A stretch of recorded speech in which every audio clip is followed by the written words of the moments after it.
প্রিয় দর্শক, আজ আমার টিয়া আমার সাথে ভাত খাবে। আপনারা দেখুন। এদিকে আসো টিয়া, আসো আসো আসো আসো আসো টিয়া, এই যে ভাত নাও, ভাত নাও, আসো আসো আসো আসো আসো আসো। হাত দিয়ে ইশারা দিয়ে ডাকলে এটা ওর জন্য এবং আপনার জন্য, দুজনের জন্যই ভালো। ডাকবেন আর হাত দিয়ে ইশারা দেবেন আসার জন্য কাছে। এই যে আস্তে আস্তে চলে আসছে। হ্যাঁ, খাও খাও খাও। এখনো অনেক ভয় পায়। বয়স্ক একটা টিয়াকে পোষ মানানো এত সহজ নয়।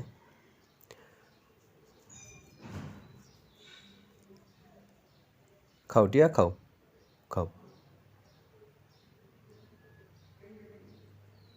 সময় দিতে হবে প্রচুর।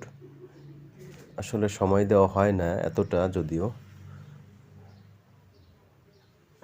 ব্যস্ততার কারণে তো অনেক কিছুই হয় না। আপনারা যদি টিয়া পাখি বা অন্য যে কোনো পাখি পোষ মানাতে চান, তবে অবশ্যই তার পিছনে সময় ব্যয় করবেন এবং ওদের পছন্দনীয় যে খাবারগুলো আছে সেই খাবারগুলো দিতে চেষ্টা করবেন, এবং সেই খাবারগুলো অবশ্যই খাঁচার ভিতরে নয়।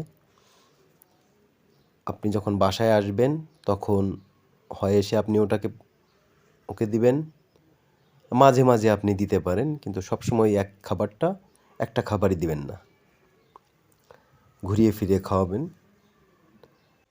টিয়া পাখির পছন্দনীয় খাবারের ভিতর আমি দেখেছি ভুট্টা, সূর্যমুখীর বীজ, এই জিনিসগুলো খুব ভালো খায়। আর সাধারণভাবে আমরা প্রত্যেকেই বাড়িতে যারা টিয়া পাখি পালি, ভাত সচরাচর কম বেশি কেউ না কেউ দেয়ই। আর এরা এটা অভ্যস্ত, এরা খেতে পারে। ধন্যবাদ আপনাদের ভিডিওটি দেখার জন্য।